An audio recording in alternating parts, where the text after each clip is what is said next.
I dati sull'andamento dei flussi turistici in Sicilia sono senz'altro incoraggianti, restituiscono l'immagine di un comparto dinamico in costante crescita, un risultato che è frutto dell'efficacia delle politiche del settore poste in essere dal governo regionale e dal lavoro fatto in termini di individuazione dei mercati target, di azioni di promozione della destinazione, seppur provvisori e verosimilmente sottostimati, suscettibili di variazioni al rialzo, poiché in costante aggiornamento i dati sulle presenze turistiche forniscono elementi che concorrono a creare un clima di ottimismo, facendo intravedere buoni margini per un consuntivo migliore rispetto a quelli degli anni più recenti. Il governo regionale metterà in campo politiche mirate alla destagionalizzazione dei flussi turistici anche sulla base dei dati statistici che confermano nei periodi di bassa stagione un trend fortemente positivo di presenze turistiche. Questo quanto affermato dal presidente della regione Schifani intervenendo a Milano alla BIT alla conferenza stampa di presentazione delle strategie turistiche in Sicilia, alla presenza dell'assessore al turismo Alviro Amata.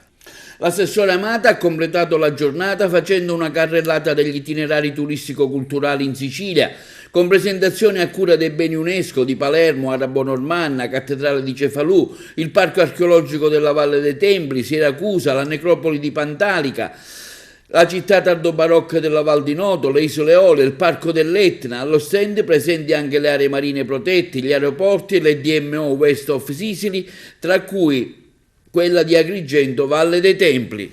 Questi risultati sono il processo di una crescita, di un'attività di lavoro consolidata negli anni e continuiamo su questo percorso. Evidentemente abbiamo delle idee chiare su come accentuare la destagionalizzazione, della quale ha parlato ieri il Ministro Santanchè. Questo è un punto di svolta. Anche in questo anno è aumentato il turismo invernale. Questo è un segnale per cui la Sicilia è chiamata a fare di più. Lavoreremo con l'assessore Amata a questo tipo di pacchetto, un pacchetto omnicomprensivo settoriale, percorso enogastronomico, percorso monumentale, percorso sportivo, diciamo anche termale. Stiamo lavorando e faremo di tutto perché le terme siciliane chiuse da più di 10 anni possano rivedere la luce.